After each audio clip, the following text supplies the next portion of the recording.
EMT Podcast. Atención prehospitalaria, emergencias y cuidado crítico. Bienvenidos. Saludos amigos de Emergency Medical Training, de su podcast de EMT Podcast, un podcast dedicado a atención prehospitalaria, urgencias y cuidado crítico. Y hoy estamos con la segunda parte del podcast de evidencia en reanimación cardiopulmonar, un podcast increíble en el que nos está acompañando Jairo Rentería, que es epidemiólogo, que es médico de cuidado intensivo, un apasionado en la reanimación cardiopulmonar y en la educación, y en la que en el primer capítulo nos centramos en generalmente los aspectos más importantes del soporte de vida básico, compresiones, cómo activar el sistema de emergencias, niveles de evidencia, todo el detalle. No se lo pierdan, y si no lo han escuchado, por favor les recomendamos que escuchen primero la primera parte de ese capítulo para que arranquemos. En esta vamos a hablar de temas muy interesantes. Jairo, bienvenido a este podcast y cuéntanos, danos una abrebocas de qué es lo que vamos a revisar en este episodio. Hola Alejo, hola oyentes, ¿cómo están? Nuevamente, entonces vamos con la segunda parte de lo que es de evidencia en reanimación. Ahora vamos a hablar de habilidades más específicas, vía aérea, uso de medicamentos. La pregunta infinita, ¿intubar o no intubar en paro? ¿Cuándo intubar? ¿Cuándo utilizar intervenciones específicas del soporte vital avanzado? Y tendremos un apartado muy especial de la desfibrilación. Excelente. Entonces, sin más preámbulo, arranquemos con vía aérea. Jairo, vamos a hablar de uno de los aspectos más importantes, porque la vía aérea es fundamental. No necesariamente es fundamental intubar, pero sí es necesario manejar la vía aérea. ¿Qué nos trae la evidencia? ¿De qué podemos hablar? Muy bien, arranquemos Alejo. Pues antes de yo intentar introducir el aire a los pulmones de mi paciente, debemos recordar que cuando mi paciente está en parada cardíaca y pierde el tono muscular, la vía aérea colapsa y es necesario permeabilizarla. La guía nos dice, todos los profesionales de la salud deberían utilizar la maniobra frente-mentón para permeabilizar la vía aérea en los pacientes en los que no sospechamos lesión cervical.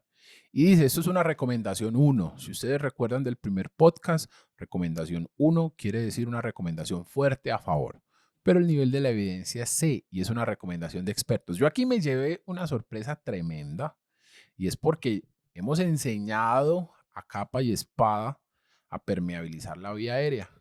Hombre, y resulta que en los pacientes en parada cardíaca no hay estudios de cómo permeabilizar la vía aérea.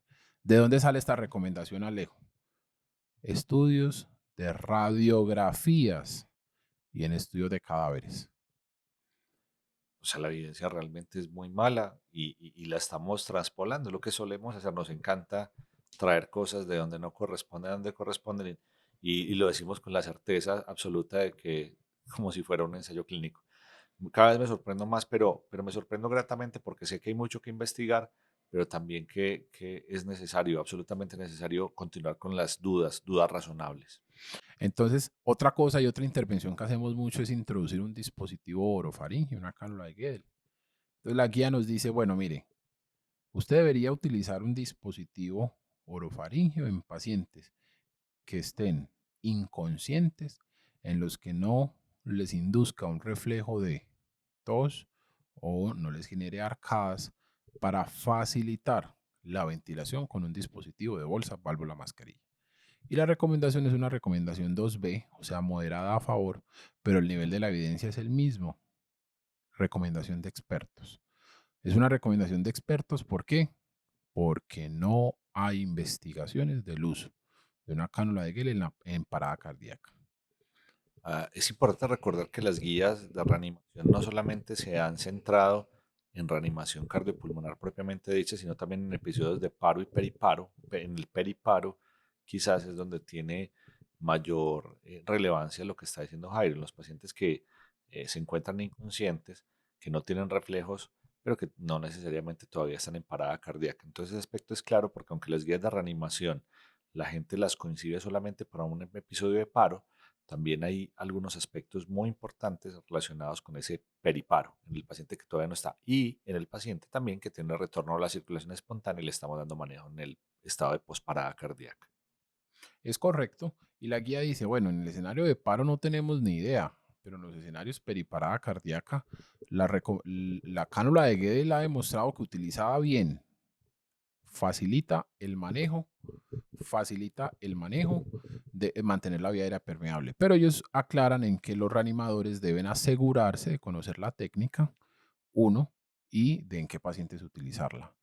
Les recuerdo a todos los oyentes que una cánula de Guedel mal insertada obstruye la vía aérea. O sea que es peor que no tenerla. Respecto a la cánula nasofaringea, la guía nos dice, usted puede utilizar un dispositivo oro o nasofaringeo, pero dejan una recomendación explícita de cuándo no utilizar una cánula nasofaringea. Y es en el escenario en el que yo sospeche que mi paciente tiene fractura de base de cráneo o está coagulopático de forma severa. Y aunque esto es súper amarillista, la razón es lo que todos sabemos, el sinfín de imágenes y de reportes de caso que hay donde se eh, han documentado inserciones intracraneales de dispositivos nasofaríngeos. Y esa es la razón por la que la guía dice no lo utilice así. Eso es cierto, Jairo, y yo estoy seguro que mucha de la gente que nos está escuchando es gente muy rigurosa y que también mira las recomendaciones de otras asociaciones científicas, donde dicen incluso que para la gente que tiene sospecha de fractura de base de cráneo, no lo consideran como una contraindicación absoluta. Yo les digo de forma personal que cuando yo tenga signos directos o indirectos, o signos de certeza o no, de fractura de base de cráneo, yo no le trataré de introducir nada a nadie por la nariz. Y eso es un asunto básicamente que se basa en el sentido común, el menos común de los sentidos, como ya lo hemos revisado y dicho muchas veces. Alejín, en este mismo sentido, entonces la guía nos dice, bueno, ¿y qué pasa si yo creo que mi paciente puede tener un trauma en la columna cervical? Entonces la recomendación es, yo me adelanto a Alejo y dice, hombre, si usted cree que tiene un trauma en la columna cervical, los profesionales de la salud deberían intentar permeabilizar la vía aérea con la maniobra de tracción mandibular sin extender la cabeza. Y esto es una recomendación una recomendación clase 1, o sea, fuerte a favor, pero con un nivel de evidencia C, que es una recomendación de expertos. Ojo, que hay una recomendación de igual categorización. Clase recomendación 1 con un nivel de evidencia de expertos en la que dice, ahora, si su paciente está en el escenario de trauma y usted con la maniobra de tracción mandibular sin extensión de la cabeza no logra permeabilizar la vía aérea, utilice la maniobra frente mentón. Exacto, que es racional tratar de hacerlo, porque tratar de permeabilizar la vía aérea justifica, pero una vez más, recomendación de expertos. Recomendación de experto porque eso no lo hemos probado y es muy difícil que yo a un paciente politraumatizado le diga, bueno, usted que puede tener lesión de la columna, usted lo va a extender y a usted que no, o a usted que también la tiene, también se la va a extender y voy a ver qué El diferencia. caso del control. Entonces voy a mover el cuello. Sí, evidentemente desde el punto de vista de ética no es un asunto importante, pero también queda claro que no hay algunas recomendaciones importantes para el personal que no hace parte de, de- de los profesionales de salud, en los cuales en este escenario los pacientes que tienen trauma de cráneo eh, deberían tratar de tener algunas consideraciones con la inmovilización, si es que realmente no están entrenados, porque podrían llegar a generar más daño. Muy bien, muy bien. Eh, y con respecto a algunos aspectos importantes, porque arrancamos con la vía aérea y arrancamos con la vía aérea más básica, arrancamos con el asunto de la ventilación. Bueno, ¿qué tenemos que decir de la ventilación? Entonces, ¿con qué ventilamos? ¿Qué dice la guía? Pacientes que no tienen una vía aérea avanzada. Administrar ventilaciones por respiración boca a boca o utilizando un dispositivo bolsa válvula mascarilla. Y él dice la recomendación es 2A con un nivel de evidencia C, que es una recomendación de expertos. Y la gente se extrañará por el asunto de boca a boca, sabiendo que pasamos por una pandemia y por muchas cosas, pero es un asunto más o menos personal. Yo no estoy dispuesto a dar la respiración boca a boca a nadie, quizás a mi esposa, pero de resto a nadie más, entendiendo que quizás el riesgo es un riesgo no despreciable. Hay algunos estudios que han demostrado que la posibilidad de riesgo no es muy alta, pero una vez más, esto ocurre en Norteamérica. Nosotros vivimos, Jairo y yo vivimos en un país que se llama Colombia, pero que bien podría ser llamado Tuberculombia. Entonces, uno ponerse a darle respiración boca a boca a un testigo, perdón, a una víctima, y uno siendo parte o siendo testigo presencial en un sistema de transporte masivo como el metro, pues evidentemente cualquier cosa podría pasar. Y por más que la evidencia me diga que es seguro, esa evidencia quizás no sea aplicable al lugar donde yo me desempeño. Entonces me niego rotundamente a darle respiración boca a boca a alguien. Muy bien, Alejín. Bueno, ya sé con qué. Ahora, ¿cuánto? ¿Cuánto ventilar? Se supone que el volumen corriente debería ser de aproximadamente 500 a 600 mililitros. Jairo, me parece una cosa peligrosa, porque 500 a 600 mililitros también es evidentemente traído de una población norteamericana un poco más grande, donde se utilizan volúmenes corrientes más altos.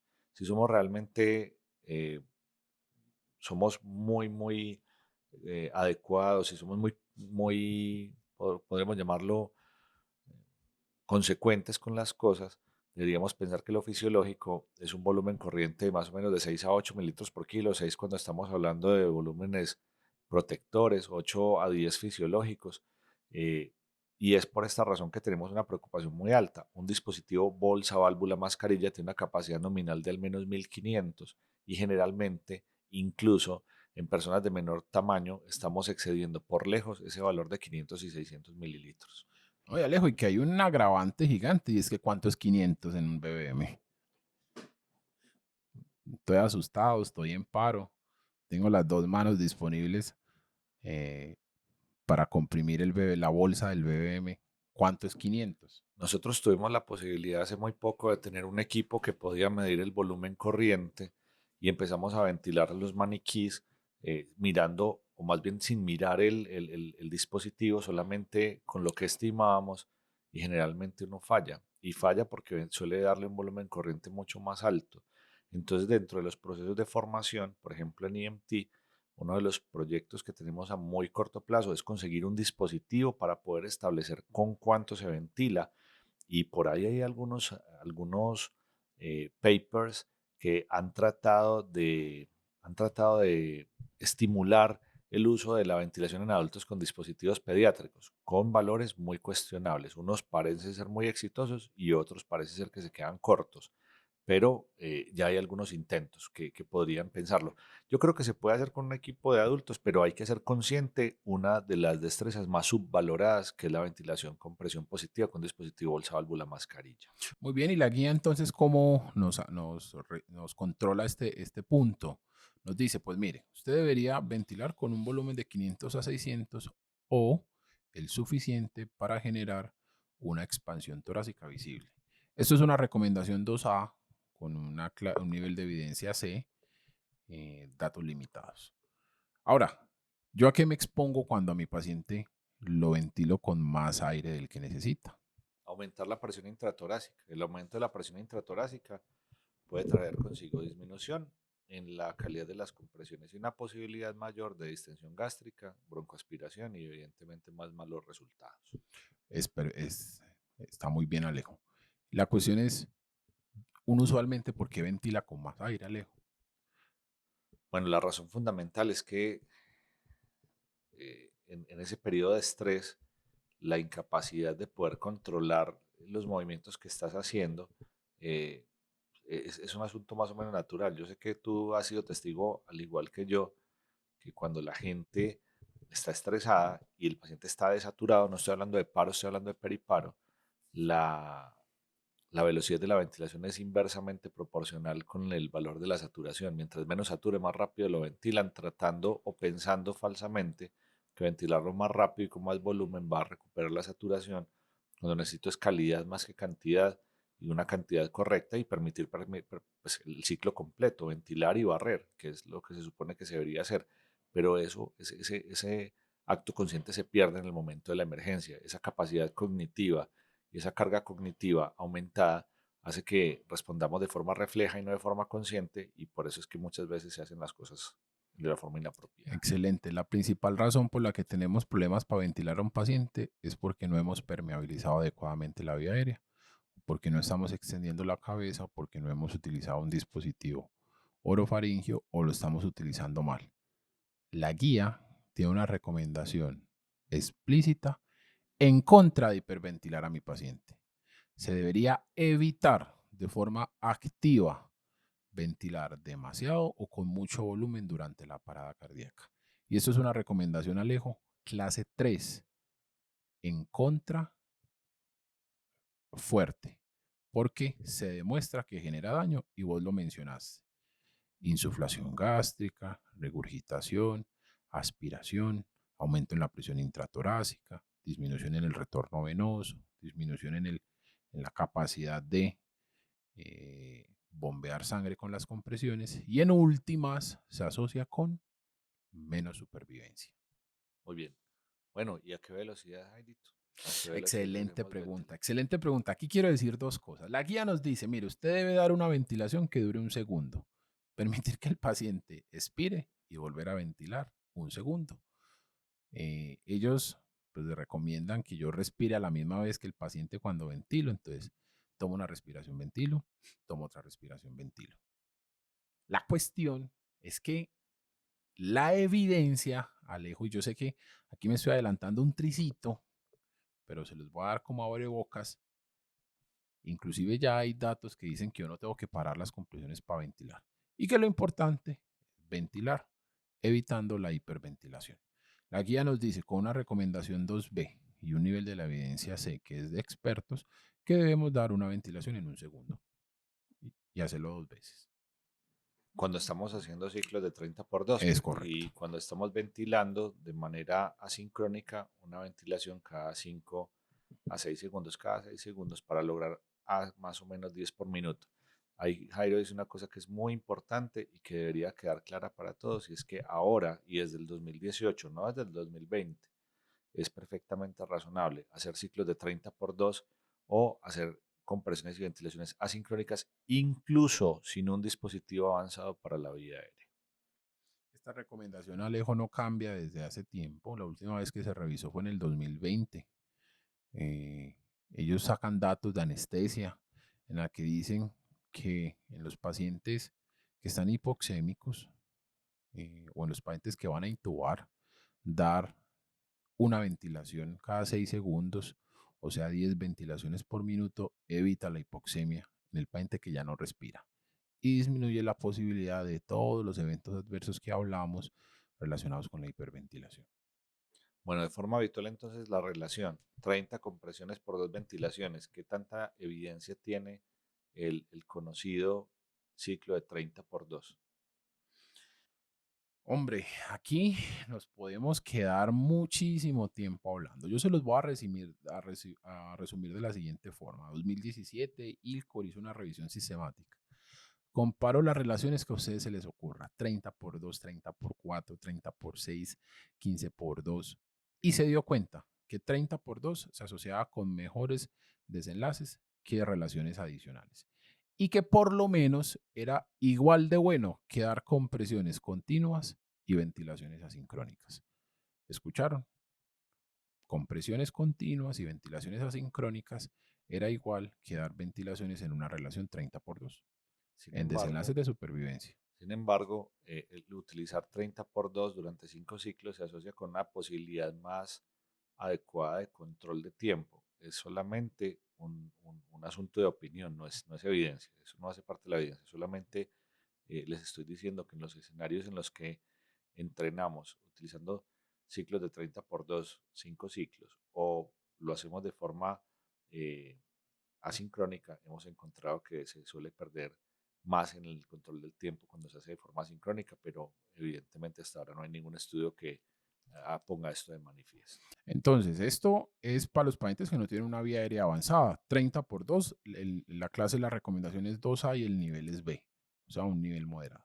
En los pacientes que tienen una vía aérea avanzada, la recomendación es 2B. Y aquí hay una cosa muy interesante. Dice que es una recomendación 2B y que en ellos deberíamos darle una ventilación cada 5 a 6 segundos, por un total de 10 o 12 respiraciones por minuto, mientras damos compresiones ininterrumpidamente.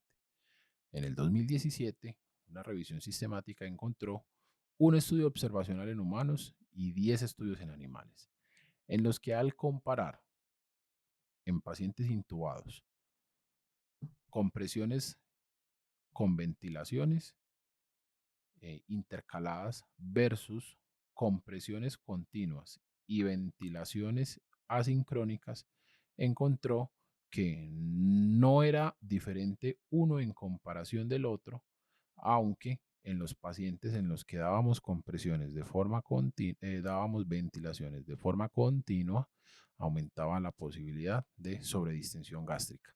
Y esto tiene más que ver con el hecho de que yo dé la ventilación cuando estoy comprimiendo a mi paciente. Entonces me encuentro resistencia en el tórax, pero menos resistencia en el estómago. Por ahí hay una recomendación, Jairo, que es muy importante, que hace parte de las recomendaciones que tienen alguna evidencia, y es que los pacientes que tienen una parada cardíaca extrahospitalaria y que están en un ritmo desfibrilable y que tengo, por supuesto, un desfibrilador listo para su uso, tengo la posibilidad de retrasar la ventilación para poder facilitar o privilegiar la descarga.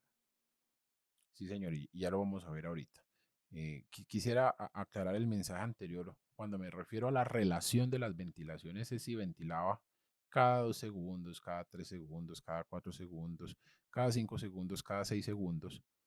Ventilar de forma más frecuente mientras estoy dando compresiones no tuvo diferencias en cuanto al desenlace de salir de la parada cardíaca. Pero lo que sí mostró es que entre más ventile, pues más posibilidades sobre distensión y sobreventilación. Y hablando de la relación ventilaciones y las compresiones, un estudio grande en el que se evaluó la supervivencia y el desenlace neurológico en los pacientes en parada cardíaca extrahospitalario comparó pacientes no intubados, Alejo, darles compresiones y ventilaciones de forma sincrónica en una relación 30:2 versus dar compresiones continuas y ventilaciones cada 5 a 6 segundos sin parar las compresiones, demostró que los desenlaces eran similares en el escenario prehospitalario antes de intubarlos.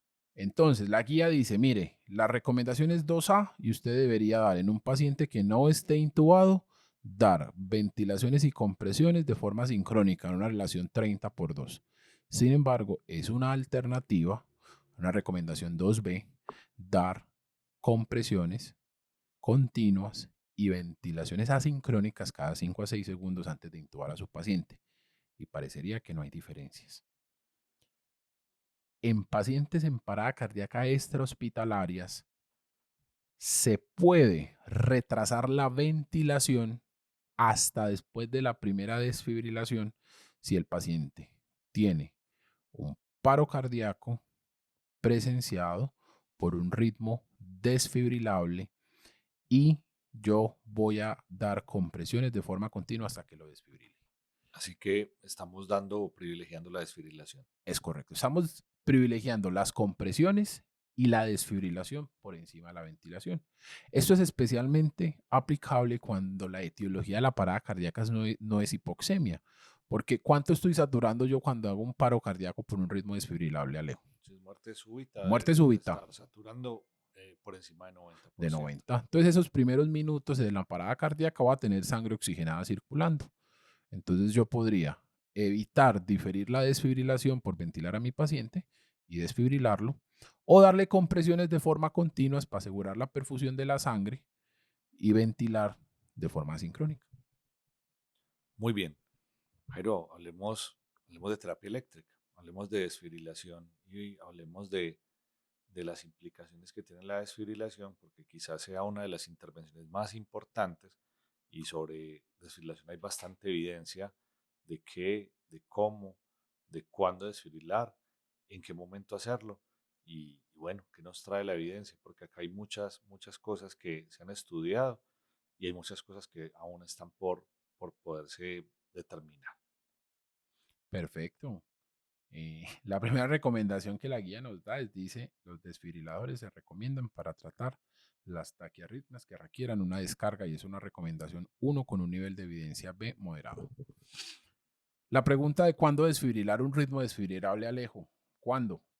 Se supone que uno debería desfibrilar lo más pronto posible, o sea, arritmia vista, arritmia desfibrilada. Y eso es muy importante porque hace algunos años, hace más de 10 años, bueno, casi 15 años, Incluso se recomendaba dar RCP durante 2 minutos y después tratar de desfibrilar porque se supone que uno mejora la perfusión del miocardio. Les estoy mencionando esto porque esto es muy importante tenerlo actualizado y hay gente que se queda con algunas recomendaciones del pasado. Antes se hacían recomendaciones de primero comprimir y luego desfibrilar, pero hoy en día queda de manifiesto que arritmia vista, arritmia que sea por supuesto desfibrilable y desfibrilación ejecutada en el menor tiempo posible.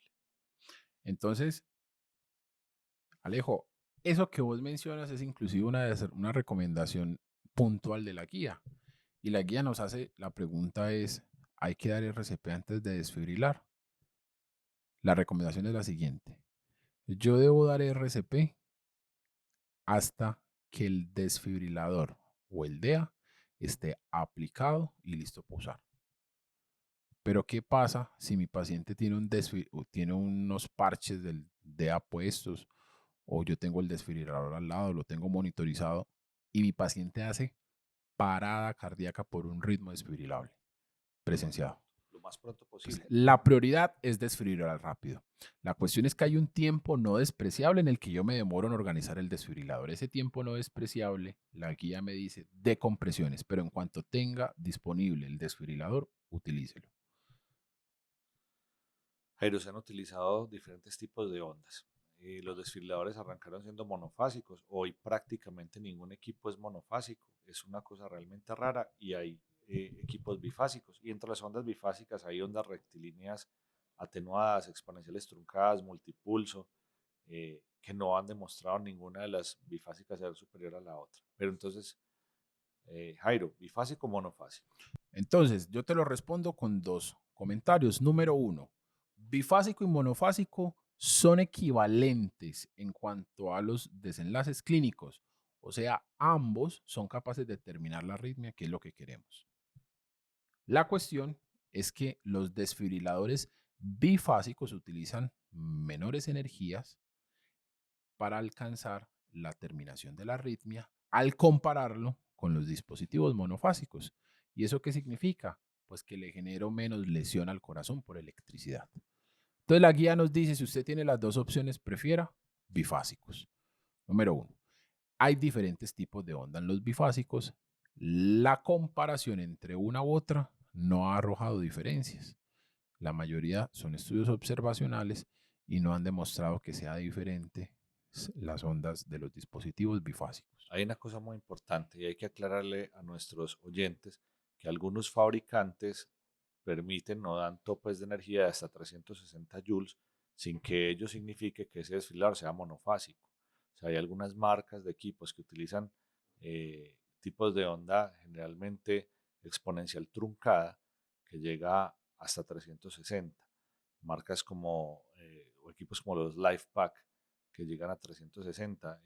También los que nosotros tenemos más disponibles acá, Mindray llega a 360 y algunas otras marcas. Y marcas como Sol, que tienen un tipo de onda diferente, que es una onda de tipo rectilínea atenuada, llega solamente y máximo hasta 200 joules. Vuelvo e insisto, sin que hasta ahora se haya demostrado una diferencia sustancial en los resultados, en el resultado, que es la terminación de la fibrilación o taquicardia ventricular sin pulso, utilizando un tipo de onda u otra. Bueno, y vos dices algo muy interesante, Alejo, y es la guía. La guía es muy curiosa porque ella dice, bueno, ¿con cuánta energía voy a desfibrilar a mi paciente? La selección depende de muchos aspectos y generalmente te dice lo que el fabricante recomiende. Y estamos absolutamente de acuerdo que la gente nunca conoció ni vio el manual de operación del desfibrilador que va a usar. Y entonces, si yo no sé cuánto recomiendo a mi fabricante, Deberíamos arrancar de forma razonable con 200 joules y de acuerdo a tu recomendación podríamos, me refiero a tu recomendación, no, a la recomendación del líder o del experto, aumentar los niveles de energía en cuanto haya falta de respuesta. ya vamos a hablar de eso. La guía nos dice, mire, si usted no sabe cuánto el fabricante propone, hágalo con la más alta que propone la guía y es 200. La siguiente pregunta, Alejín, es antes, esto nunca me tocó a mí, pero sí lo he leído muchas veces, la descarga secuencial, las tres descargas A mí juntas sí me tocó versus cuando aprendí. una sola. hacíamos un minuto de RCP, una descarga de 300, una de 200, una de 300 y una de 360. Eso fue hasta el año 2005, donde hacíamos 3 descargas y un minuto de RCP y terminábamos dando 18, 21, 24, muchas descargas. Y evidentemente no teníamos tampoco los medicamentos que hoy teníamos. Pero sí, Jairo, así se hacía, sin ninguna duda, fui testigo de ello.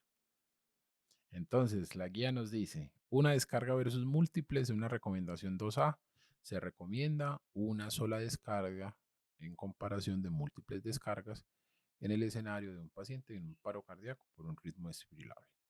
Bueno, pero ¿por qué? La razón es la siguiente. Número uno, porque si yo doy una sola descarga, reinicio las compresiones más rápido.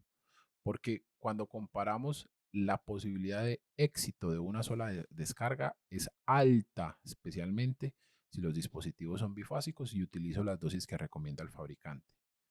Porque está demostrado que descargas, segunda y tercera descarga, son mucho menos efectivas para acabar la arritmia cuando las doy de forma continua en comparación de cuando hay ciclos de RCP entre ellas. Y porque demorarnos en reiniciar el RCP se asocia con menos probabilidad de retorno a circulación espontánea. Con las descargas hay un aspecto que hay que tener en relación y que no es lo mismo dar una descarga que dar una descarga técnicamente bien hecha. Si utilizo palas dando o teniendo en consideración administrar al menos 24 libras de presión para disminuir la impedancia. Y quizás más adelante hablemos un poco de la diferencia entre parches y palas, porque ahora la mayoría de los equipos se están fabricando sin o vienen sin palas, solamente con parches manos libres, porque supuestamente acortan los periodos de interrupciones, porque tienen mejores posibilidades de administrar una descarga de mejor calidad calculando la impedancia del tórax, etcétera, etcétera. Sin embargo, en estas latitudes donde nosotros vivimos, vamos a utilizar durante mucho tiempo aún, creería yo, que las palas para desfibrilar.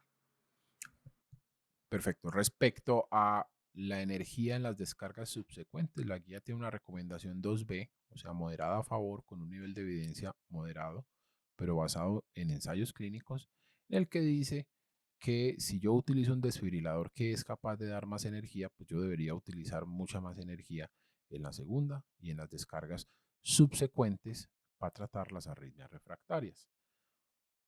Miren, la evidencia que dice utilizar energía cada vez mayor aumenta la tasa de retorno a un ritmo organizado. Sin embargo, la supervivencia no se modifica.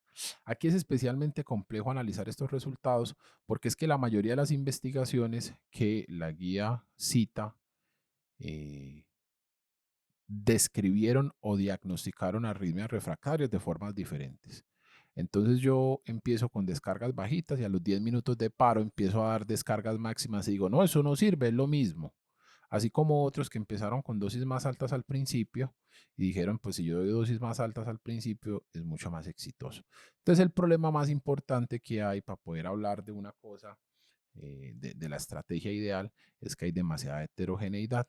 No obstante, la guía dice, si el dispositivo da más energía, la recomendación es que las siguientes descargas sean más altas. Si usted no conoce la recomendación de su fabricante, la guía nos propone utilizar la dosis más máxima que el dispositivo pueda dar. No nos vamos a referir a técnicas como cambio de vector, desfibrilación en doble secuencia o triple secuencia, porque para estas guías esas técnicas no fueron no fueron analizadas. consideradas. Entonces, por esta razón no vamos a hablar de la evidencia. Pero si ustedes quieren que hablemos sobre la evidencia de estas técnicas novedosas de cambio de vector, de doble y hasta triple secuencia, escríbanos. Escríbanos en las notas al pie del podcast y podemos hablar de la evidencia y de la física e incluso la forma en la que la descarga de doble o triple secuencia puede llegar a ser útil en el manejo de la fibrilación ventricular refractaria. Muy bien. Bueno, Gerito, ¿qué más tenemos?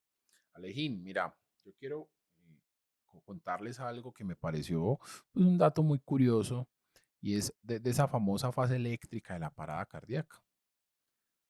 Aquí quiero poner dos escenarios. El escenario número uno es el paciente que hace un paro presenciado por un ritmo desfibrilable y el escenario número dos es el paciente que hace un paro cardíaco no presenciado por un ritmo desfibrilable.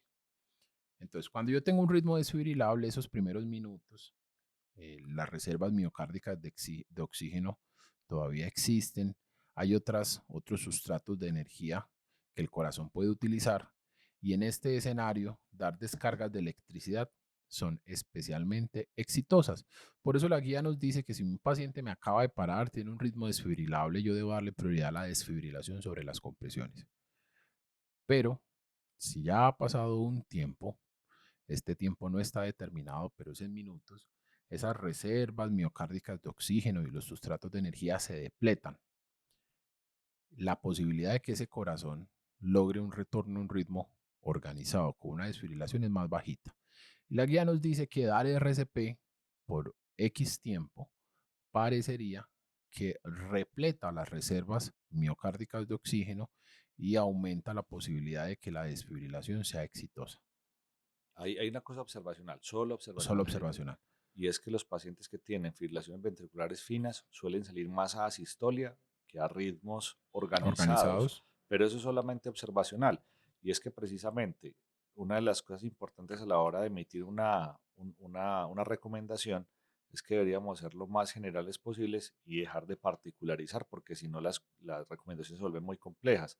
Y es por esta razón que siendo una fibrilación ventricular fina o gruesa hay que desfibrilarla. Y ese aspecto es muy importante, pero lo que dices tiene todo el sentido pensando precisamente en este escenario. Mira que hay una investigación, unos reportes observacionales, perdón, unos estudios observacionales bien interesantes en los que, por diversas razones, se produjo un retraso en la desfibrilación en mi paciente, mientras traían el carro de paros, mientras lo encendían, mientras conectaban los parches. Y ellos compararon a los pacientes entre darle compresiones, no darle compresiones y darle compresiones por 3 minutos. Se dieron cuenta que en los pacientes en los que habían paradas cardíacas no presenciadas o no monitorizadas, dar compresiones versus no dar compresiones era mejor para lograr retorno a circulación espontánea. Pero dar 30 segundos de compresiones versus 3 minutos de compresiones no mostraba diferencias. ¿De qué nos habla esto?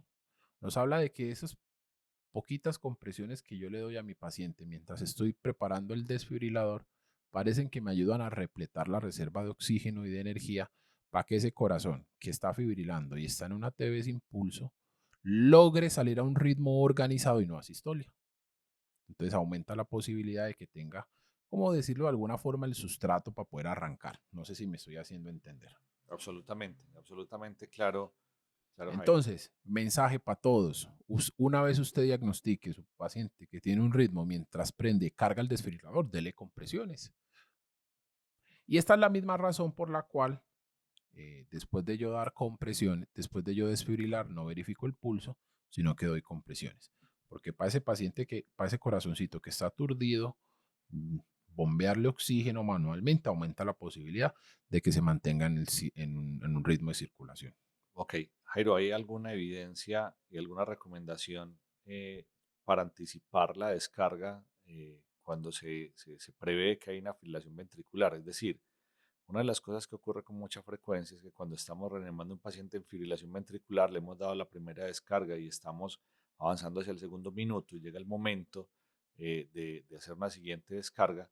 ¿El precargar el equipo tiene algún tipo de evidencia? ¿Sirve para algo? ¿Hay alguna recomendación al respecto? Sí, señor, la guía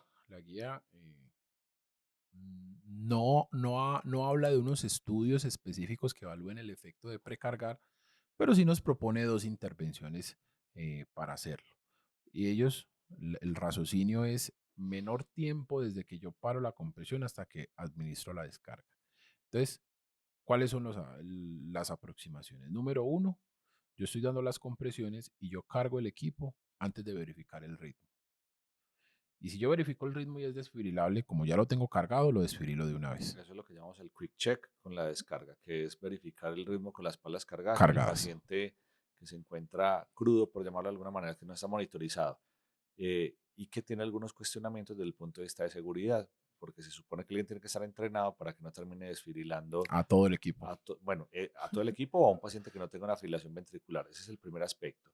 Y el segundo es de conocimiento del equipo Jairo, porque si tú cargas el equipo, cargas las palas y las tienes listas para su uso y el ritmo no es desfirilable, tienes que hacerlo o tienes que desarmar la descarga de la forma apropiada, de acuerdo a lo que el fabricante propone. Algunos nos proponen que lo hagamos sobre la superficie en la que se mantienen las palas y los otros tienen unos botones para desarmar la descarga y eso variará mucho de marca en marca.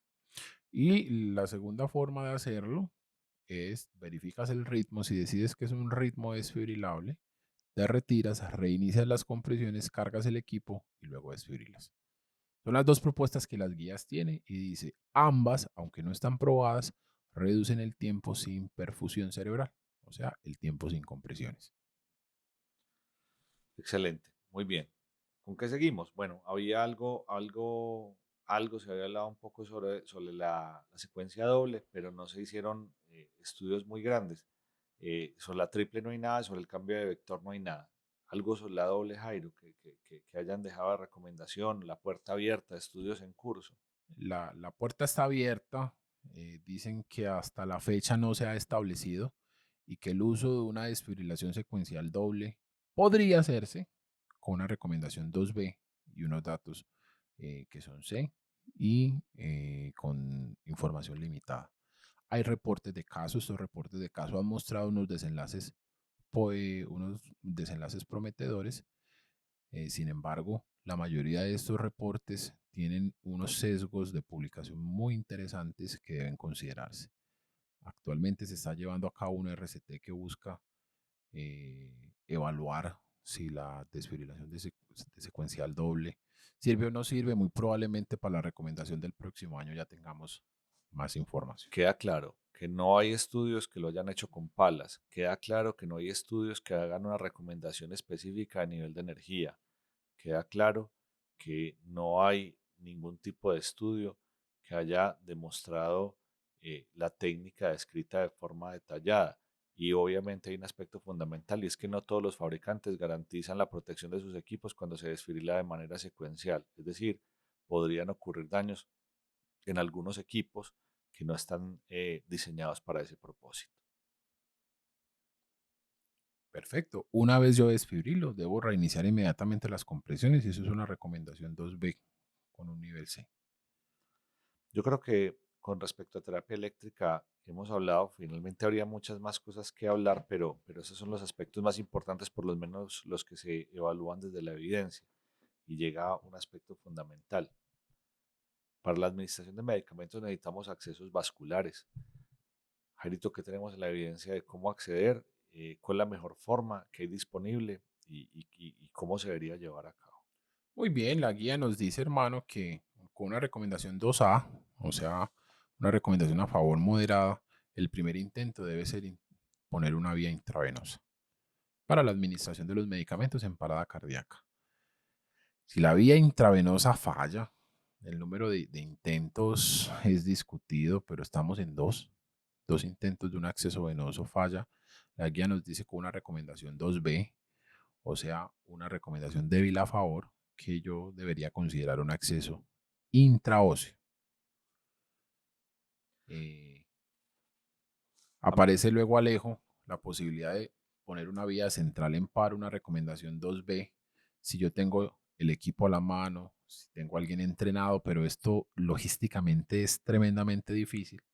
Y por último nos dicen, bueno, pues la vía endotraqueal es otra alternativa con una recomendación 2B, pero con un nivel de evidencia C.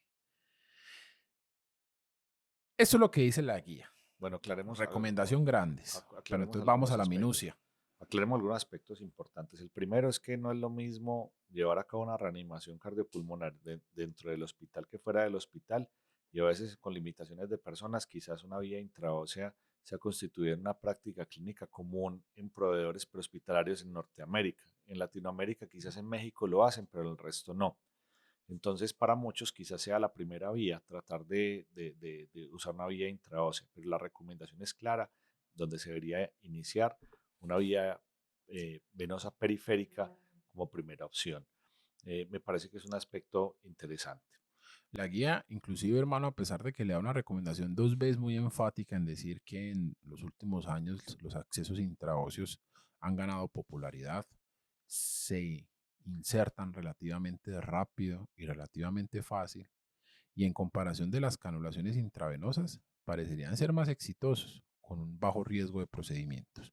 Entonces, el comité de escritura dice, si bien la primera alternativa es una vía intravenosa, si usted no es capaz, póngale un acceso intraóseo y por ahí reanime al paciente.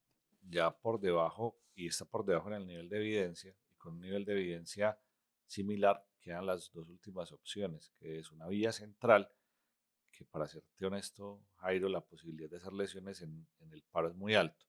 Eh, de pronto hay alguna preferencia sobre la vía a obtener, yugular por encima de subclavia. Bueno, la guía no hace una diferencia en el catéter venoso central cuál vía, pero es apenas lógico y esperable que vos intentar canular una vena subclavia mientras alguien está dando compresiones es tremendamente difícil por más hábil que seas.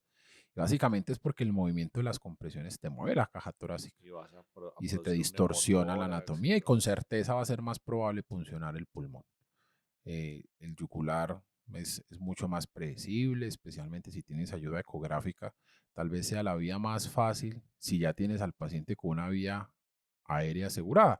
Imagínate yo intentando ventilar con alguien poniendo un catéter venoso central en el cuello, Con lo que implica en términos de asepsia, con antisepsia, todo. campos. Entonces quizás también la posibilidad de una femoral pueda ser útil Puede ser una con alternativa todos los peros que traen las vías femorales. con todas las consideraciones y las bemoles. Y por último tenemos la vía endotraqueal, o sea, a través de un tubo orotraqueal. Si el paciente está intubado, pues yo digo, pues por ahí le puedo poner algunos medicamentos, no todos. Exacto. ¿Cuál es el problema? Entonces yo hablo de los problemas y vos hablas de los medicamentos. La biodisponibilidad por vía endotraqueal es impredecible, pero la mayoría de veces se alcanzan dosis bajitas en sangre. Esa es la realidad. Históricamente se ha hablado de que puede servir. Con la vida real, el uso de la vía endotraqueal no parecería mejorar ni el retorno a circulación espontánea ni la supervivencia. El problema más importante es cómo administro el medicamento a través del tubo orotraqueal. Generalmente se describe que se debería diluir en 10 centímetros de solución salina y de utilizar de 2 a 2 veces y media la dosis que se utiliza por vía intravenosa habitual. Así que esa recomendación es la que se debería tener en consideración. Los medicamentos que históricamente utilizamos por el tubo endotraqueal se han descrito con una mnemotecnia que se llama Alien. eh, Entre ellos se utiliza atropina, lidocaína, epinefrina y naloxona.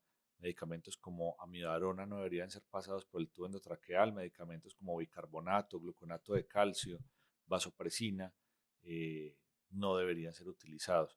Entonces, la cantidad de medicamentos que podemos utilizar van a ser bastante limitados y quizás por esa razón es una vía que poco hemos utilizado. Yo les tengo que contar que en la vida he tenido que administrar medicamentos por el tubo endotraqueal con la técnica descrita de diluir el doble de la dosis hasta 10, administrarlo por el tubo y dar unas insuflaciones para poder generar o tratar de generar algo de dispersión y la posibilidad de que se pueda llegar a difundir este medicamento por esta vía.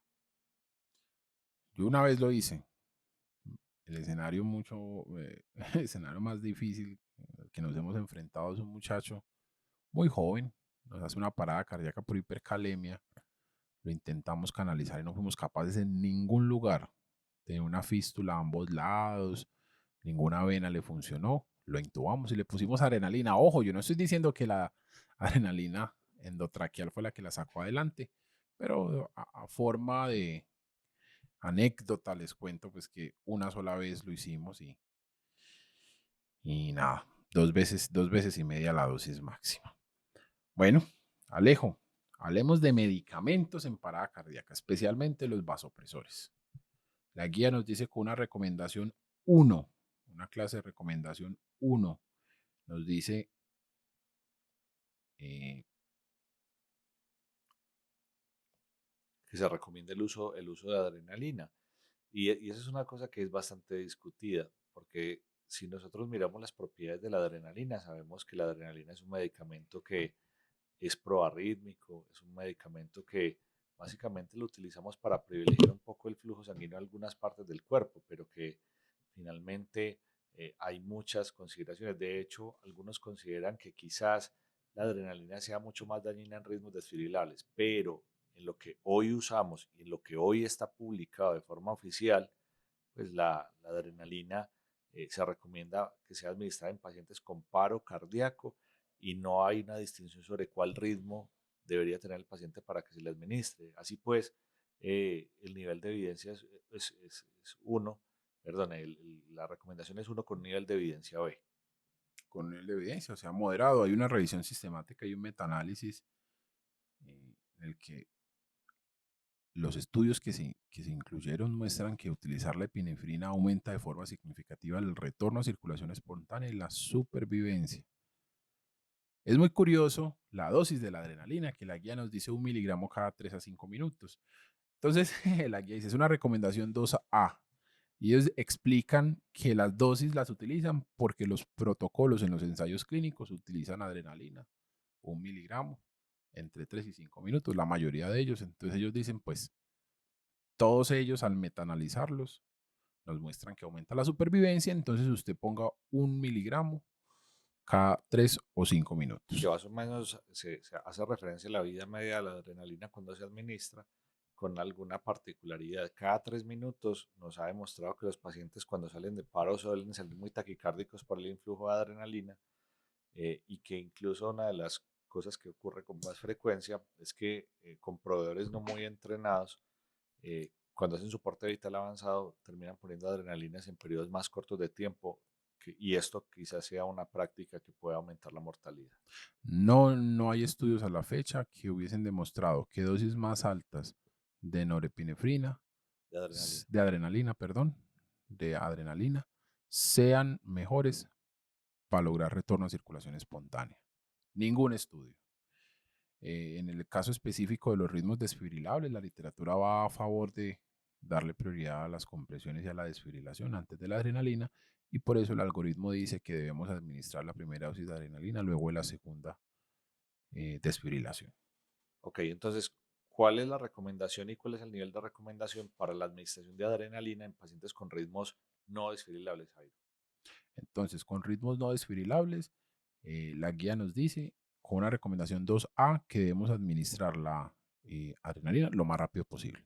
Ritmos no desfibrilables. ¿Y para los desfibrilables? Con los ritmos no desfibrilables, entonces debemos administrar la primera adrenalina luego que los intentos iniciales de desfibrilación fallen.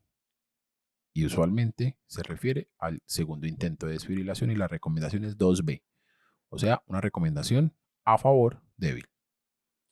Jairo, ¿la vasopresina salió definitivamente o hay algo que recomiende el uso de vasopresina en los pacientes con parada cardíaca? Entonces, vasopresina sola o vasopresina combinada con epinefrina no es diferente a epinefrina o adrenalina sola. Entonces, la guía nos dice, no hay evidencia para sugerir el uso. Usted la podría usar. Históricamente la utilizábamos en vez de la tercera dosis de adrenalina como ahorrador de adrenalina, sin embargo, no hay diferencias. Las 40 conocidas unidades Las 40 conocidas unidades de vasopresina. vasopresina. Pero por esa razón hoy ni siquiera aparecen en el Ni algoritmo. siquiera aparece en el algoritmo porque aumenta los costos sin ningún cambio. De acuerdo. Es más costosa una ampolla de vasopresina que una ampolla de adrenalina. Y miren, la guía tiene una recomendación en contra, una clase 3, y dice no utilizar dosis más altas a las recomendadas en los pacientes en parada cardíaca, ni más frecuente ni a dosis más altas. Muy bien. Y Jairo, sobre otros medicamentos, ¿qué podemos decir? Excelente pregunta, especialmente en los escenarios de cuidado crítico. Hermano, cuando somos cancheros empezamos a poner más cosas por sentir que estamos haciendo algo. Hablemos amiodarona. La amiodarona puede considerarse como una alternativa en los pacientes que tienen taquicardias ventriculares sin pulso o fibrilaciones ventriculares refractarias, descritas estas como aquellas que persisten luego de 3 descargas. La recomendación es 2B y el nivel de evidencia es B con estudios aleatorizados. O sea, usted la podría utilizar, una recomendación débil a favor. La lidocaína queda metida dentro de este mismo grupo con la amiodarona, pero como vos lo mencionabas ahorita, la La mayoría de los estudios son con amiodarona. Los dos más grandes, que es el Revif y el Alive, que nos recomienda la administración de amidarona diluida hasta 20 centímetros de dextrosa, pero la posibilidad de que los desenlaces mejoren a partir de la administración de esto como medida única son inciertos. Quizás lo que funciona es la serie de medidas que tomamos y llevamos a cabo. Eso está por definirse. Se ha hablado mucho de los esteroides, se han intentado, se han corrido estudios sobre esteroides en paro cardíaco. Jairo, ¿qué sabemos de los esteroides en paro cardíaco?